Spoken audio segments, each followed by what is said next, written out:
Bhagwan Ki Jai. And then the very next day, we celebrated the appearance of the founder Acharya of ISKCON, Jagat Guru, Srila Prabhupada, who actually introduced Krishna all over the world to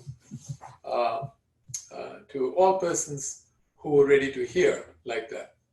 So it is described that we originally are from the spiritual world, from a planet that is called Goloka Vrindavan. Goloka Vrindavan is the largest planet in the whole of creation. And the way the system works is a little different from how we know it in the material world. In the material world, everything happens like in 3 dimensions, length, breadth, and height, like that. But in the spiritual world, there are many more dimensions. So we will today speak about our relationship with Krishna, and particularly with regards to his holy appearance on Tuesday. So please repeat after me. Om Namo Bhagavate Vasudevaya. Om Namo Bhagavate Vasudevaya. Om Namo Bhagavate Vasudevaya. Om Namo Bhagavate Vasudevaya. Om Namo Bhagavate Vasudevaya. Om Namo Bhagavate Vasudevaya. Om Gyanatirandhasya Gyananjanashalakaya Shirmilitam Shri Gurave Namaha Sri Chaitanya Manobhishtam Stapitam Jena Bhutale Swayam Rupa Kadamanyam Dadati Swapadantikam Vancha Kalpatarubhascha Kripasandhubhya Evacha Patitanam Pavanebhya Vaishnavebhya Namo Namaha Nama Om Vishnupadaya Krishna Pesthaya Bhutale Srimate Tamal Krishna Goswami Nitiramine Nama Om Vishnupadaya Krishna Pesthaya Bhutale Srimate Bhaktivedanta Swami Namne Namaste Saraswati Devi Gauravani Pacharine Nirvishesha Shunyavadi Paschat Deshtarine Nama Om Vishnupadaya Krishna Pesthaya Bhutale Srimate Bhakti Siddhanta Saraswati Namine Shivashabhanavi Devi Deitaya Kripabdhaya Krishna Sambandha Vijnana Daine Prabhave Namaha Madhurya Jvala Premadhya Shirupanoga Bhaktida Shri Gaur Karuna Shakti Vigrahaya Namostate Namaste Gaurvani Shimurte Dinitarine Rupanuga Viruddhapa Siddhanta Bhantaharine Namo Gaur Kishoraya Sakshat Viragi Murte Vipralambara Sambhute Padam Vijayate Namaha Namo Bhakti Vinodaya Satchidananda Namine Gaur Shakti Swarupaya Rupanuga Varayate Gauravirr Bhava Bhumistvam Nirdesha Satchana Priya Vaishnava Sarvabhaumaha Sri Jagannathaya Te Namaha Vanchakalpa Durvescha Kripasandhubhya Evacha Patitanam Pavanebhya Vaishnavebhya Namo Namaha. Jai Srimad Bhagavad Gita Yatharupa Ki Jai Grantaraj Srimad Bhagavad Mahapurana Ki Jai Sri Chaitanya Charitamrita Ki Jai Nitai Gaur Premanande Hari Hari Hari Hare Krishna. So, in these times when we are going through this pandemic, we're going through very challenging times. We notice that many people are going through different types of heightened emotions. By the way, can you hear me clearly? Should I make myself louder? It's clear, Prabhuji. Maybe a little bit more louder would be good, if it is possible. I did, yeah, I need to go louder, yeah, okay. I'm doing that now.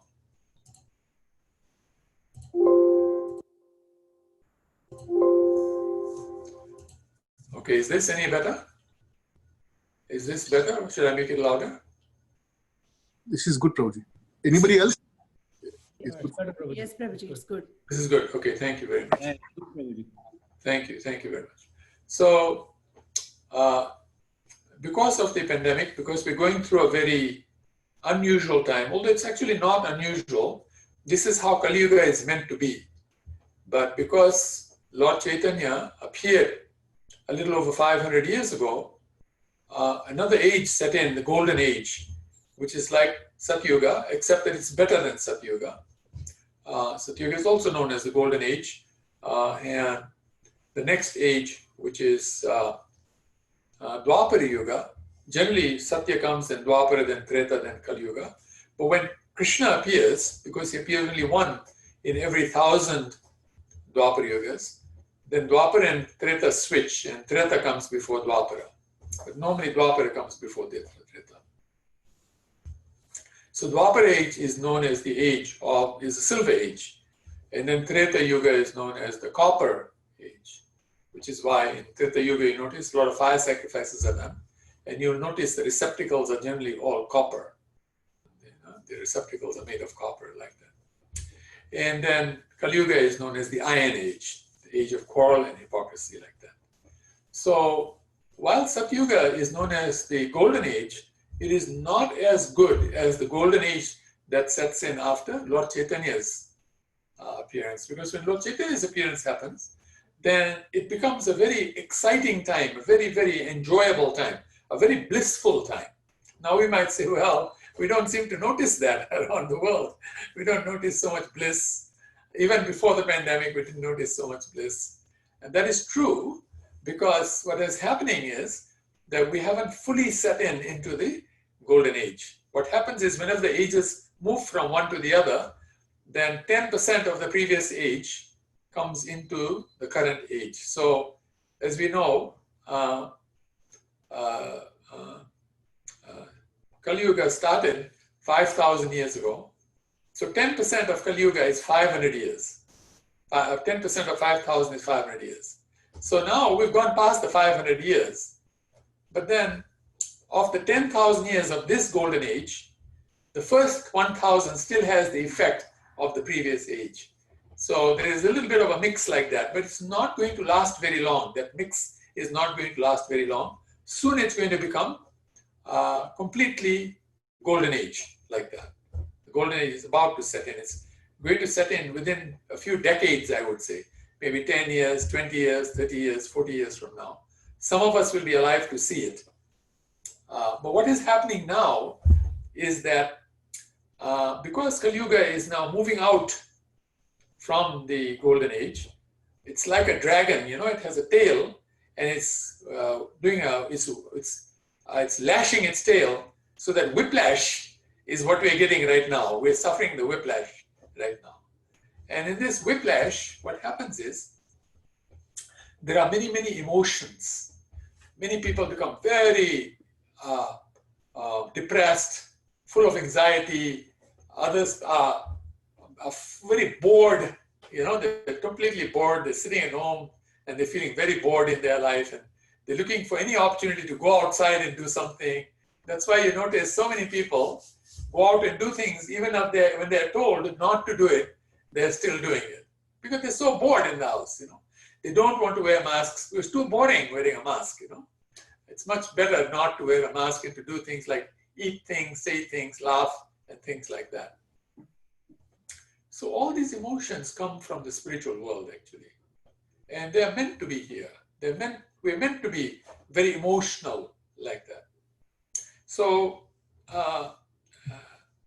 because we've entered Kali Yuga, it means that because we were there in the previous ages and we didn't go back to Godhead. And of course, this is not the first Kali Yuga we have seen. This is described as the 18,001st Kali Yuga that is happening since Brahma came out of the lotus that sprung from the navel of Mahavishnu, of Karndaksha Vishnu, like that. So this is, Brahma finished his 50th year, which is 18,000 of his days. Another 18,000 more days will happen. And this is the first of those 18,000, second 18,000 days. So this is 18,001. But because for the first 3,000, Brahma could not create, he was confused. Which is why we are always very confused also, most of our times in our lives. Lord Krishna appeared only on the 3,001st day, and then Lord Chaitanya appeared. And now, so Lord Chaitanya has already appeared. This is 15,001st appearance. So we missed the boat 15,000 times. in the past. We have to remember that. Now that tells us something very clearly, and that is we're not very intelligent. We're not very good at hearing. We're not very good at understanding. Even the scriptures say that, manda sumanda mateo.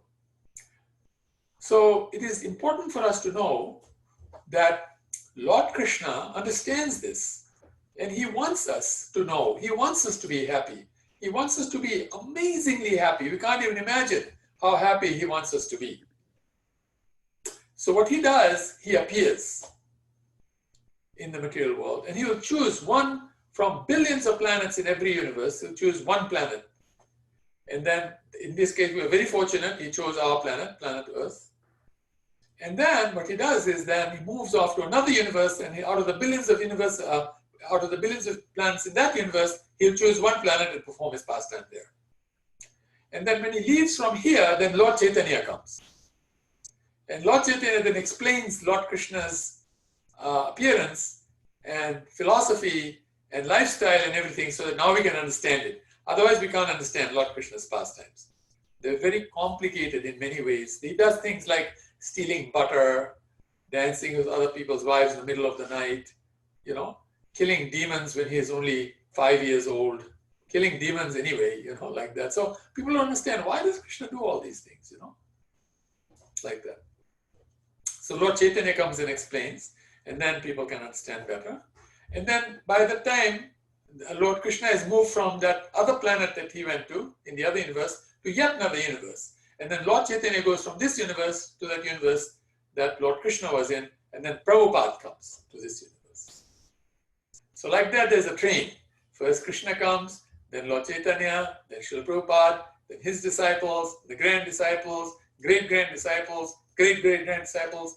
This way, this train is going all over the universes and liberating all universes, so they can all go back home, back to Godhead again. Why? Because at home, back to Godhead, we have everything that we need to be completely blissful, to be completely satisfied. The word used in Srimad Bhagavatam is suprasidati, so that we can become completely satisfied. Here it's not possible because this is the material world.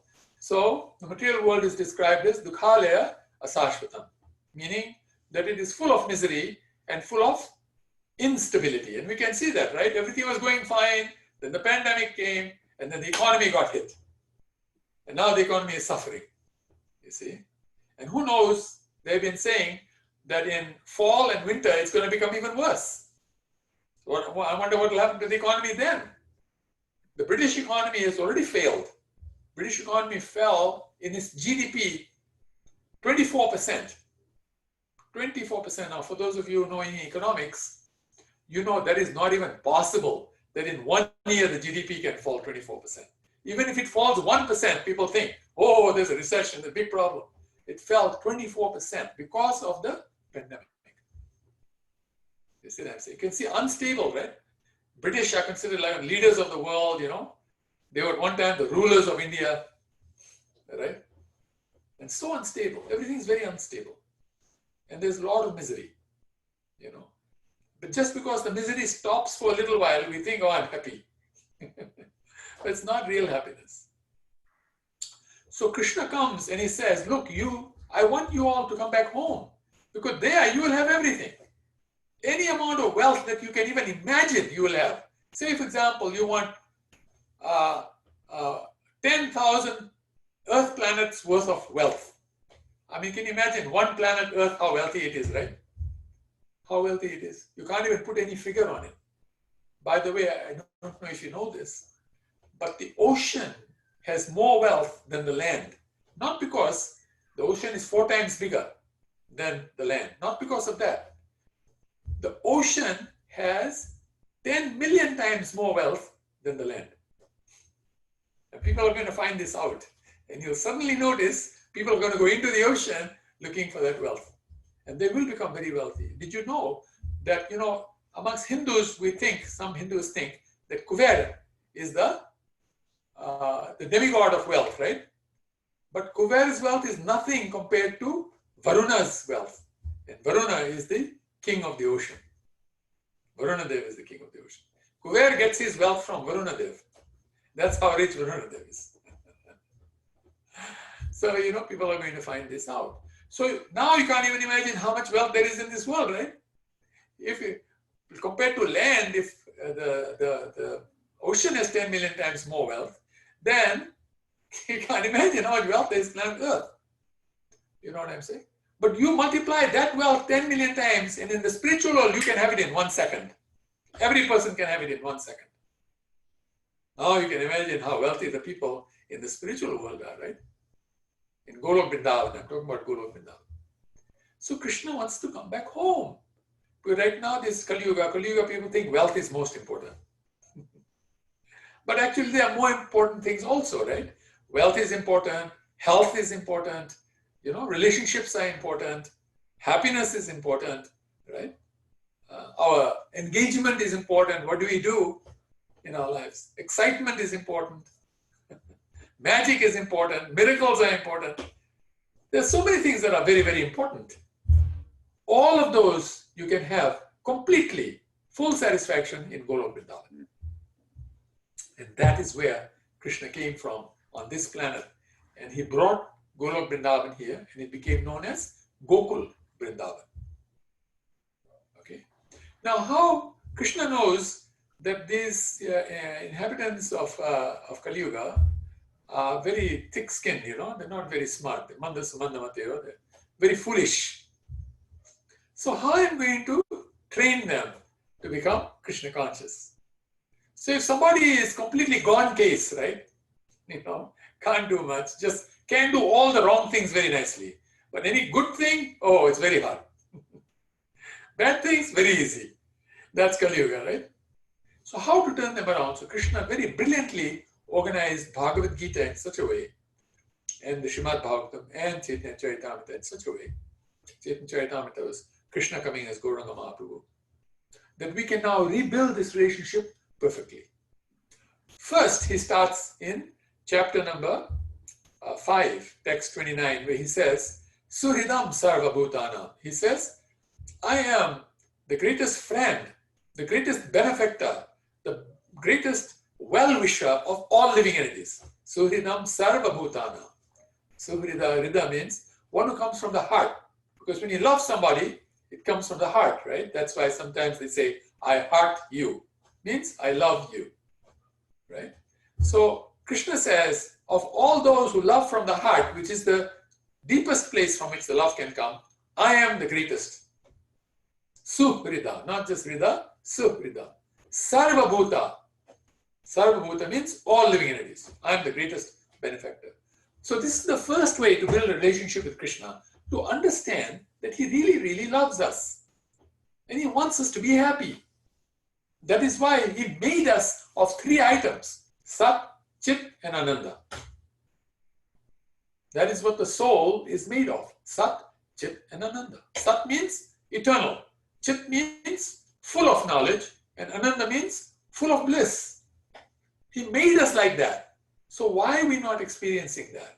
It's because now we've got this covering of the body, the mind, the intelligence, and false ego that is stopping us from that type of experience. These 4 are material. Because we came to the material world, we got the material disease. That is the body, the mind, intelligence, and false ego. This is the material disease over the spiritual soul. So Krishna knows, okay, these people are too weak to understand what real Krishna consciousness is. So first, let me just give them love. If I give them love, then people respond to love fastest. Anything in this world, people will respond to love fastest, which is why when we bring up our children, we bring them up with a lot of love. Why? Because that love, they can understand it. You try to give them education, they will not understand. When the baby comes out of the mother's womb and you go A, B, C, D, E, F, G, H, I, J, K, L, M, N, O, P, that baby is not going to understand anything, okay? That baby is not going to respond. That baby is not going to start speaking poetry. But when the mother loves the baby, hugs the baby, kisses the baby, fondles the baby feels happy. The baby can understand, this person loves me, and I love this person too. Of course, the baby has been in the mother's womb for 9 months, so understands mother's heartbeat, Understand, this is my mother. You see? So Krishna uses the same technique. First, love. And then the next time he speaks is actually in chapter number 14, where he says, Aham bij pradapitaha. I am the seed-giving father of all living entities. Now we know, right? Between the mother and the father, who is the one the child is going to love first? It is the mother, right? Why the mother? Because the mother generally deals with the child more with love. The father generally deals with the child with more knowledge and understanding. Like that. See, the father tries to train the child to become a successful person. The mother is more emotional and just loves the child, whether or not the child is smart or not smart. But the father will try to make the child smart. See? So Krishna first gives us love and then attracts us to him so that now he can act like a father and actually now look after us in every way and train us in every way.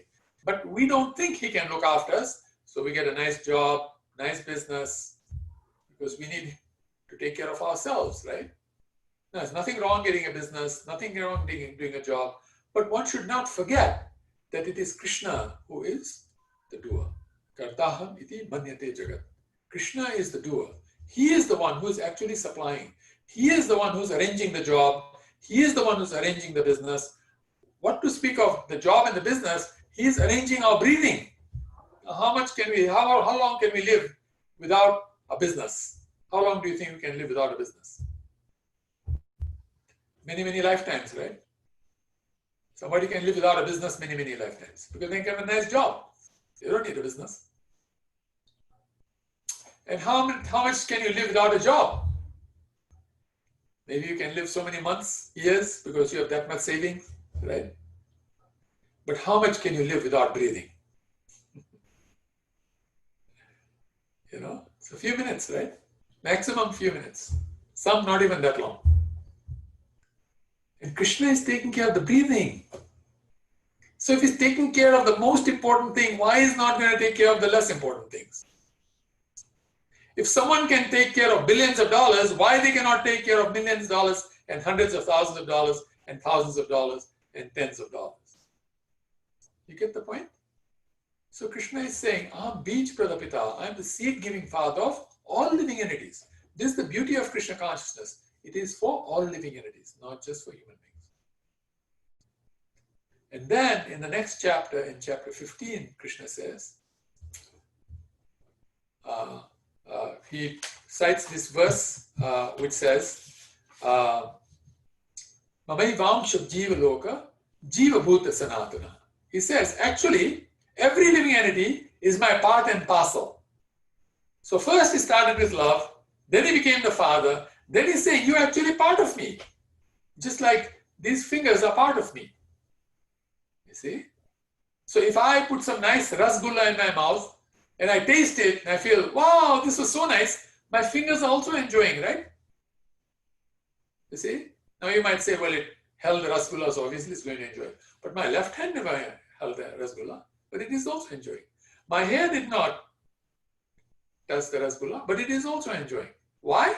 Because it is part and parcel of me. If I am enjoying, every part and parcel of me is enjoying. Yes? That is Krishna consciousness.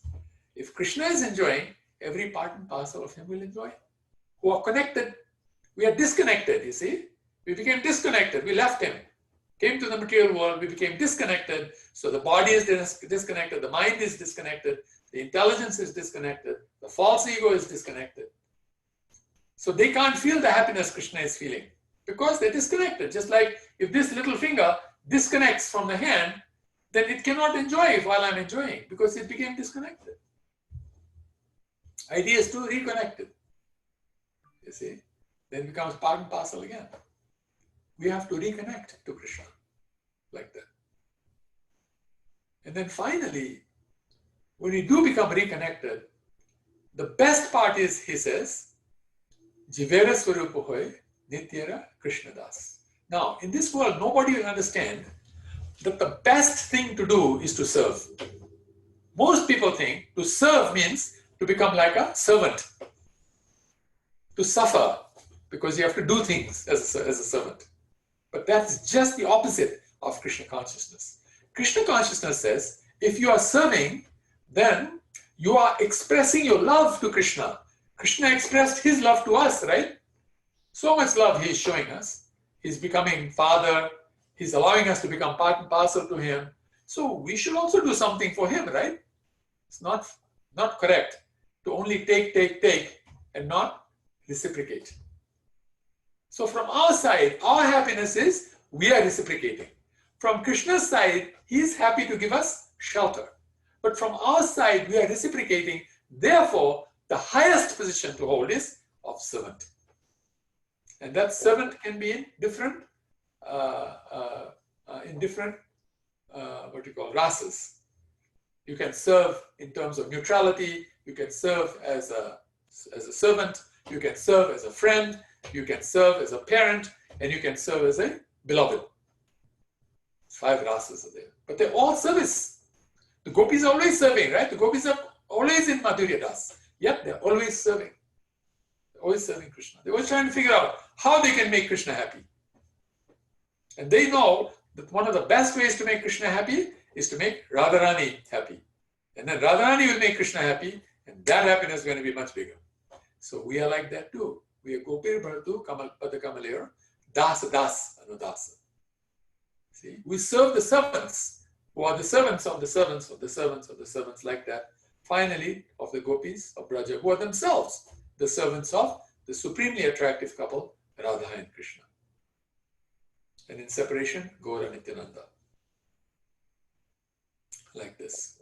So this is what this Janmastami is about. It is not just, it is Janam for Krishna. Krishna doesn't have to take birth. Krishna is eternal. There is no birth for Krishna. The Janam is for us. We have to become born in Krishna consciousness. We have to become fully Krishna conscious. So it is the day and the time when we become more Krishna conscious, like that. This is the great benefit of Janmastami. It gives that, it's called the mother of devotion. What does mother do? Mother gives birth, right? So Janmastami gives us birth. So Janmastami is actually a period of time. It is not just one day. It leads up to the day and leads down also all the way to Radhastami. Because Radhastami is also a type of Janmastami, except that here Radharani is the perfect servant of Krishna, the perfect lover of Krishna, and she actually can give us blessing too. So we always should keep ourselves in the mood of Krishna consciousness.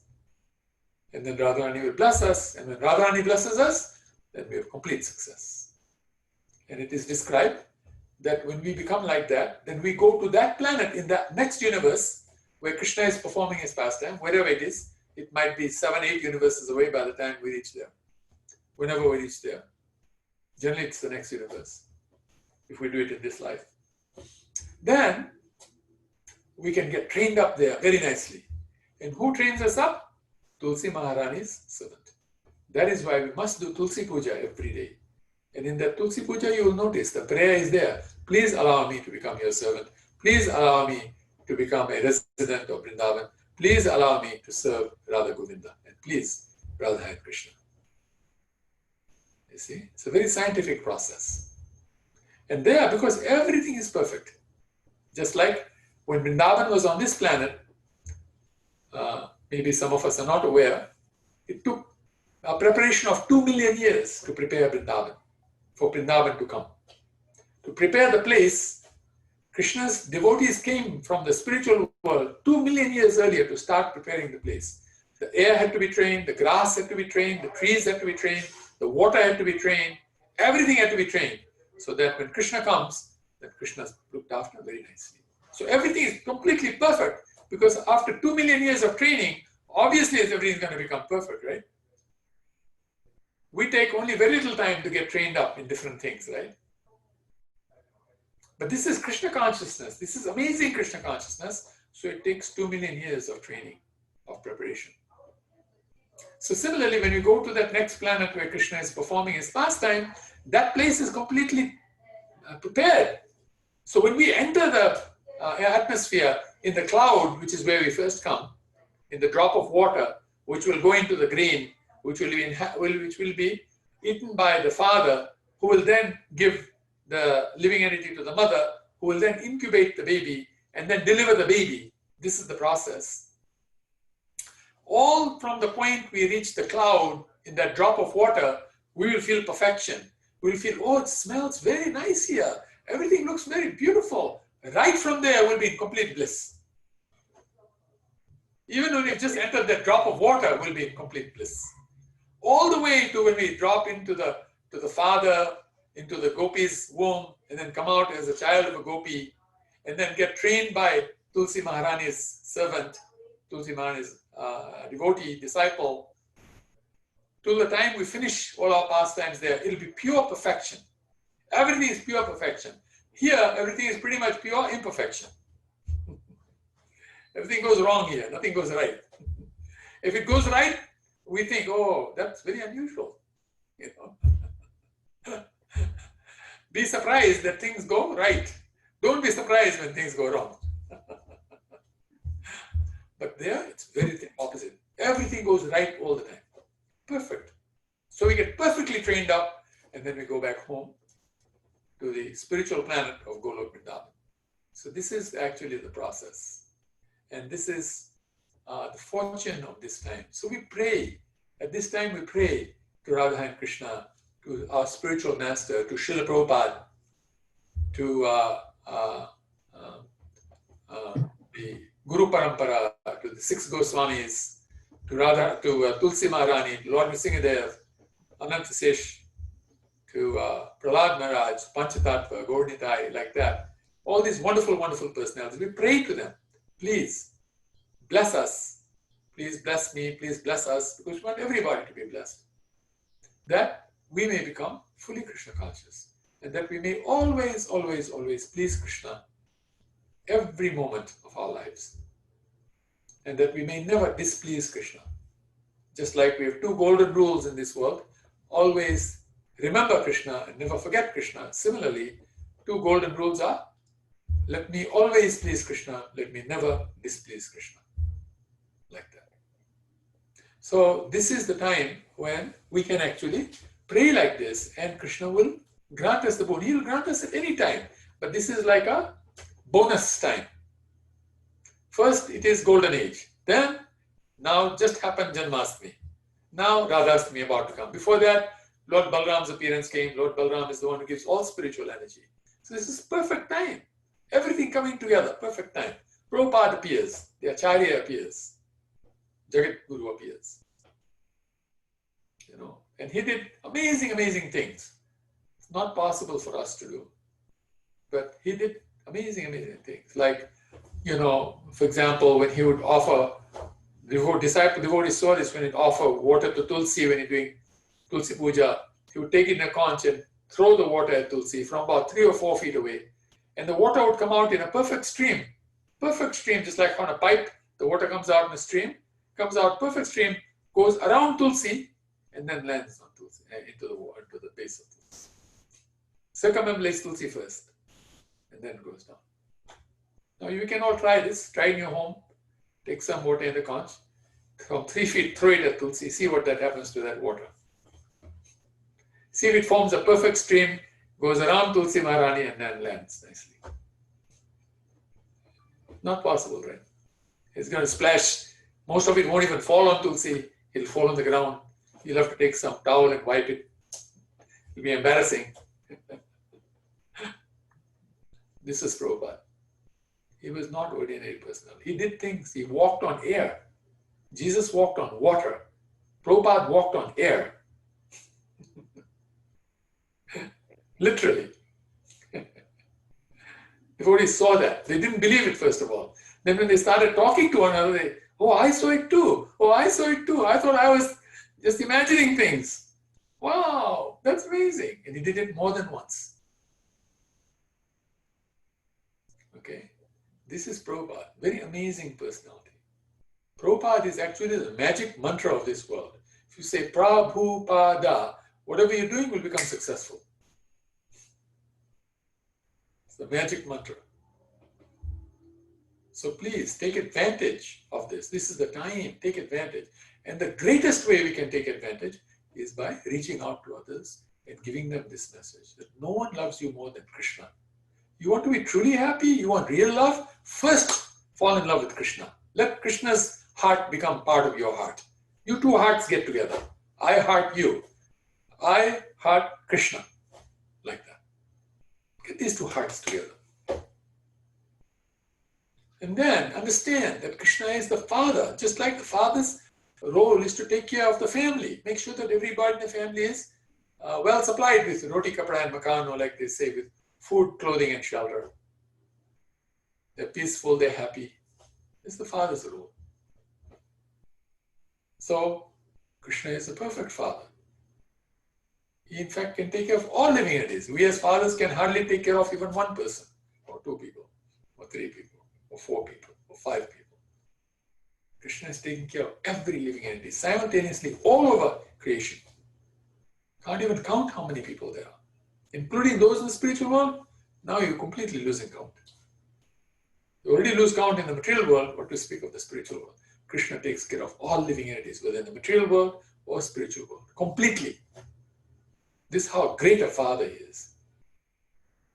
And then he allows us to become part and parcel of him. Just like if you became part and parcel of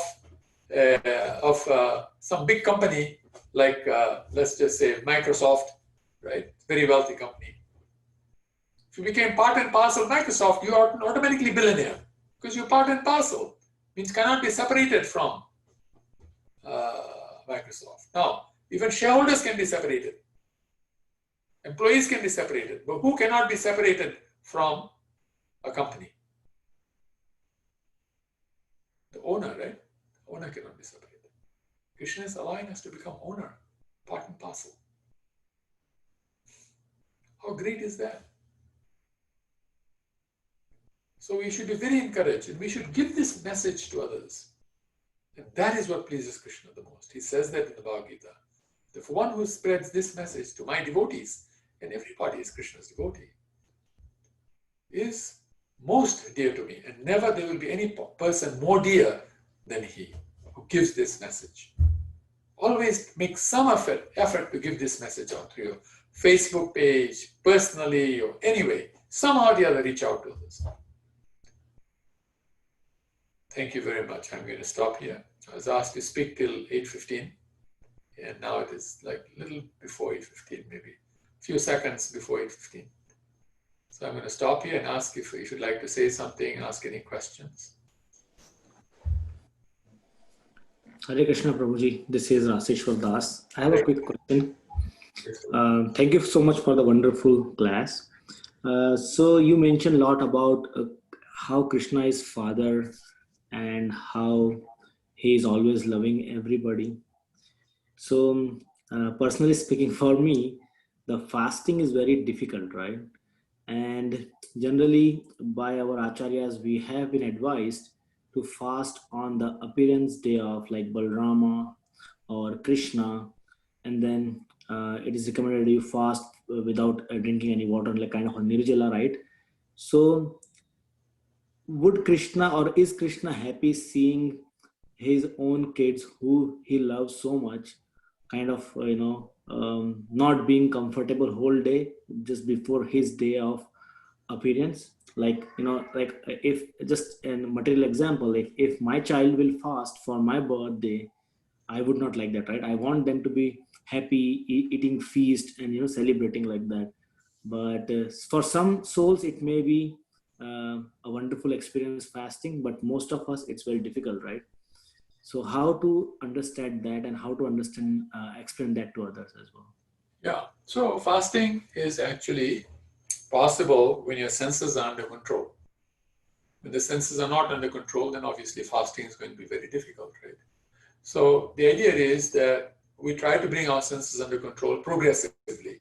You will not be able to do it overnight, but over many years of trying to control your senses, you will find that your senses will come under control. And when they come under control, then fasting is quite easy actually. In fact, it's good fun because you don't have to waste your time eating when you don't need the food in your tummy. You see what I'm saying? The problem in this world is we're so lazy, we're so fallen that we need to continuously eat something so we can while our time away, so we can enjoy our tongue sensation and things like that. We don't have higher taste. You see what I'm saying? So really, the idea is not that you are making your child fast on your birthday, because he doesn't have to fast on your birthday, because you're not Krishna. You see what I'm saying? But for Krishna, we do fast. And this is why Krishna consciousness is important. Notice how he did that, right? He first said love, then father, then part and parcel, then last he said service. Because by then you are ready. Just like, say, for example, if you want to go to war, they don't send you immediately into the war. They first take you through military training. In that military training, you're going to become so trained up that in war time, where you won't have a nice bed to sleep in, where you have to carry a very heavy weight on your back wherever you go, where even the gun is so heavy sometimes that you can hardly carry that gun, when you hardly get to drink any water or eat any food or take any rest, and completely are surrounded by a mess happening around you all the time, you're able to survive it, right? Why? Why you survive it? You will never be able to survive it if you're not trained. So first comes training. So Prabhupada said that the way to learn how to fast is first to give up eating grains and beans. But you can drink, you can eat fruits, you can eat nuts, you can eat those things that are non-grain and non-beans. You can drink water, you can drink juices, you can drink milk, you can have paneer, you can have yogurt, you can have potato pizza, you can have Ekadasi pizza. I mean, there's an Ekadasi feast that, if I'm telling you right now, the world is going to find out the Ekadasi feast is better than the non-Ekadasi feast. It's just people don't know how to make it. That's the problem. But for those of us who are trained up in Ekadasi feasts, oh my God, we can roll out 5,000, 6,000 items in an Ekadasi feast. And you'll think to yourself, why do I need to eat grains? Just like meat eaters, when they come to our restaurant, they think, why do I have to eat meat? This food is so nice. If I can have this food, I will not even eat meat anytime. Similarly, you can start like that. So Krishna is very smart. See, he knows. Just like baby, right? How do you train a baby? You don't give it a full meal after the baby is born. You only give it mother's milk. Only mother's milk and water. Only mother's milk and water. Then slowly you bring them to some little baby food. Then you start giving them grains. So in the same way, for fasting, we do the same thing. We start with non-grain prasadam. Then, even in the non-grain prasadam, we start giving up some items. We take only fruits and nuts and milk. Then we give up even the nuts. We just keep the fruits and the milk. Then we give up the fruits. Then we give up the milk. Now you can even give up the water. And you can fast 36 hours, no problem. Because you're trained up now, you see. But if we're eating all day long every day, by the way, even on a normal day, you should not be eating all day long. That's the problem when you're at home, right? You'll be snacking all the time. You see what I'm saying? But the idea is you should only eat when you are hungry. And it is best, according to the Ayurveda, to eat only once a day, like that. And there are people. Suman Prabhu, I think, is a good example. He eats once a day, like that. He's telling me. People are doing that. So, once you are able to control your senses on a normal day, then Ekadasi is very simple, and Janmastami is very simple, and all of these are very simple. Now, at the same time, there's another side to this. If you are doing a lot of service on those days, then you should eat. Except that you don't eat grains and beans, but you should eat nicely, because you want to keep yourself in a happy mood. The more important thing is the happy mood. The more important thing is not the fasting. The reason we do the fasting is so that we can do the more important things. Because you're fasting, you're saving time from cooking and eating and cleaning. And that you can spend in chanting, reading, reaching out to others so that they can become Krishna conscious, doing special puja in the home for the Lord, anything like that. Then this is the way we go about doing things. You see what I'm saying? So this is the correct way to do it. In the meantime, not all of us can get trained up very fast. It is true. Some of them take longer time to train. Krishna is okay with that. He's got no problem. You should not fast to the extent that you become unhappy. Then your whole fasting is demoniac. That's demoniac fasting. That is not fasting in the mode of goodness. Fasting in the mode of goodness is when you are happy and you're fasting. You know, some of us look forward to Ekadasi. Some of us look forward to those days when we have to fast because we don't have to eat. We can now spend more time doing chanting, reading, like that. Why did that happen? I certainly was not like that. Before I joined Hare Krishna, I couldn't fast for more than 2 hours. 2 hours. Then when I joined Hare Krishna, my spiritual master told me that you have to fast. You Grihasthas, you have no austerity in your life. You think this is license to enjoy. Grihastha life means license to enjoy. He says, you know, the brahmachari is at least doing some austerity, the sannyas is doing some. What is your austerity? At least you do some austerity on Ekadasi day and other fasting days, you know.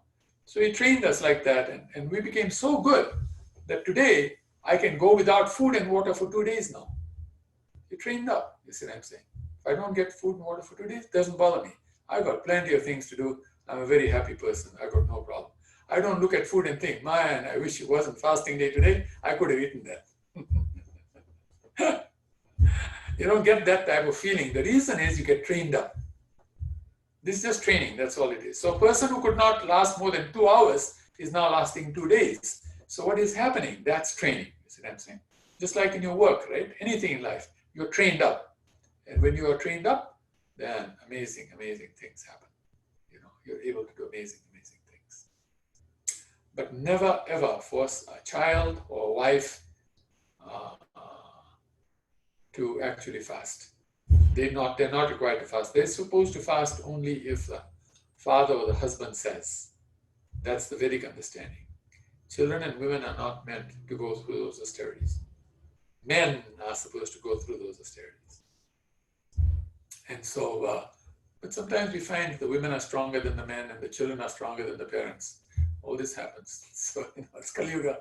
Things go upside down a lot of times. But we never force a child to fast, not even for Krishna, if that child is not going to be happy. Because we want the child to have happy experience in Krishna consciousness. Then they will love to be Krishna conscious. If they become miserable in their Krishna consciousness, they're not going to be interested in being Krishna conscious. And who will be to blame? The teacher. Who is the teacher? The father. That is why it says you should never become a father unless you can deliver your children. And to deliver the children, you have to know how to do it. And that's where, you know, those devotees who are doing it properly, who know how to do it, we take guidance from them and they will tell us this. No rule and regulation is more important than happiness and love. No rule and regulation. Happiness and love come first. Then come all the rules and regulations and everything else we do, so that we can have more happiness and love. That's why. Just like a businessman who is a billionaire wants to become multi-billionaire. Then he wants to become trillionaire. Then he becomes multi-trillionaire. And Hiranyakashipu made it all the way to owning the 3 worlds. And still he was not happy. He wanted to become owner of Vaikuntha. You see? There is no end. Even in the spiritual world, the gopis are so smart, they're so brilliant, they're so happy. They want to become even happier. What is their happiness? The pleasure of Krishna. So they try to increase Krishna's pleasure. Naturally, they feel happier. So ours is a happy process. Krishna consciousness is love parading as a philosophy. That's all. It's parading as a philosophy, but it's all love. Love means bliss. Love means bliss. That is why love is the greatest thing in this world.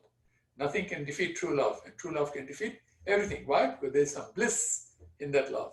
That once people taste, they don't want anything less. You see, like that. Does that make sense, Prabhuji? Yes, Prabhuji. Thank you so much. Thanks for explaining. Thank you very much, Prabhuji. Hare Krishna, Prabhu. Suman here. Hare Krishna. Yes, Prabhuji. You're nicely explaining about our end goal is to reach Goloka Vrindavan. Yes. So why do we want to reach it? Is because we are peaceful, we are eternal, or we'll be in the home of Lord. My question was, isn't it too selfish on our part to think that, hey, I want to come there, because I want to serve you. At the same time, my life is always good. Everything is taken care. It's like asking a wealthy person, like, give me shelter in your home. I just want to serve you because we know for a fact that everything is taken care. Yeah. So basically, the idea is this: you are already in Golok Vrindavan. Okay, it's just that you're in the wrong dimension of Golok Vrindavan. You see what I'm saying? Just like you are on planet Earth, but if you are in prison, you're in the wrong place on planet Earth, right? So the idea is to get out of prison is not selfish. It is your natural condition. You see what I'm saying? You're right now in an unnatural state. So we're trying to revive you. You know what I'm saying? You're being revived. So reviving is good because now you gain your consciousness. And when you gain your consciousness, now you can understand things better, do things better. Right now you are almost unconscious. You become very weak in consciousness. You become, you lost your consciousness like that. Big portion of consciousness is lost right now. So the idea is it's not selfish. It's actually the right thing to do. Just like if your son was in jail, do you think the right thing for him to do is to come out of jail, or to think it's selfish to come out of jail? Yeah, to come out. Yeah, naturally, right? So since you want him to come out of jail, even if he's thinking he's being selfish, you tell him, no, that's wrong. You're not understanding properly. You see what I'm saying? Something is not clicking to you. Please come out of jail, then I'll explain to you everything nicely, and you'll be able to understand it better. Because in jail, you may not understand it quite well. You see what I'm saying? But once you come out of jail, you see the difference. Then you say, oh my God, this is so much better. Now I can really serve Krishna much better. You see? It's a little like this, okay? Imagine, let's reverse the role. Let's say that your son is Krishna and you are the devotee of Krishna. Means that you as the father now have become the servant, and the servant has become the father, right? The Lord. Okay? All right. Now, in this situation, actually I lost my train of thought. Since the child is someone who you are trying to serve, right? Would you be better off being a beggar on the street or a millionaire to look after your son? Which would you be better off? A millionaire. Yeah. Yes, you see? Because now you can take care of his education, you can take care of his clothes, you can take care of his whatever it is, so that he can now become a nice child, nice citizen of America. Because we live in America, so citizen of America. You have a responsibility, right? For those responsibilities, you need some resources, right? So it is not wrong to feel that I should have the resources. Because if you have the resources, in fact, that is why you're working. That is why you are running a business. Why are you doing that? It's because of the resources. You see what I'm saying? So to be properly resourced is the correct situation in life. That is the natural condition. To be improperly resourced, to be impoverished, is not natural condition. So we want to revive our natural condition. Yeah. So it's not that we want to go back to Golok Vrindavan because I will become happier. Obviously, I will become happier, but I want to go back to Golok Vrindavan because it pleases Krishna more. I'm able to love him more. I'm able to love everybody. Like, say, for example, did you know that you've already lived more than 1 billion lifetimes, right, in this world? Right. So you already had 1 billion mothers and fathers, right? How many of them do you remember right now? Only one, right? Only this life, mother and father. Last life's mother and father, we do not remember. Yes. But we love them too, right? Mm-hmm. They deserve to be happy too, right? In Golok Vrindavan, you'll meet all of them. And he'll be able to say, oh, I'm so sorry. In my life, when I was in the material world, I did not take care of you nicely. There are so many things I could have done for you, I did not do. I missed you. I cried when you left your body. I was so miserable without you. And now I'm so happy to be back home with you. All this is happening in the spiritual world. You see what I'm saying? Golok Vrindavan. And those parents also deserve to be looked after nicely. Your brothers, your sisters, Your children in your previous lives, you've already forgotten them. Some of them might be begging right now. And you are the father, you're supposed to look after them. Why are they begging right now? Because your capacity has become subdued. Your resources have become reduced, impoverished. We want to gain back our strength. We want to gain back our energy. So now we can serve nicely, is what I'm saying. Now, if we don't go back, that is selfish. That is lazy. That is lazy and that is selfish. Just the opposite. Thank you, Prabhu. Thank you. Hare Krishna. Anybody else? Because it's 8:30 now. So, Pastor Shekhar Prabhu, what is the program? Yes, Prabhuji, thank you so much for such a wonderful class and a wonderful session. Really very blessed to have you with us this evening. Let's all thank Prabhuji by loudly chanting Hari Bol 3 times. Hari Hari Bol. Hari Bol. Hari Bol. Hari Bol. At this time, we can conclude the program and we can have Narsimarti. Nimi, if you can lead the Narsimarti.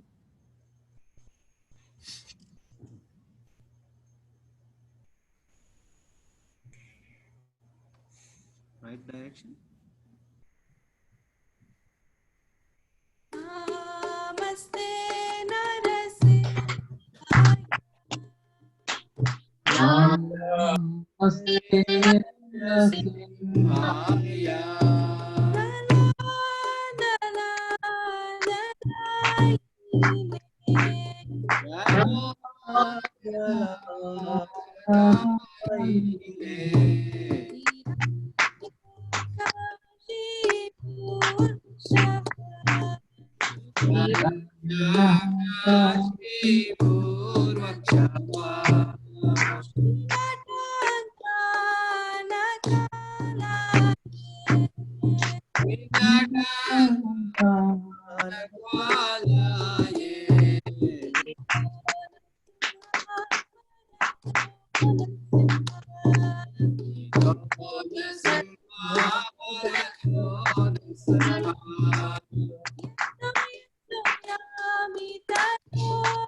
जय भगवान की जय महाराज की जय प्रभुपाद की Jai.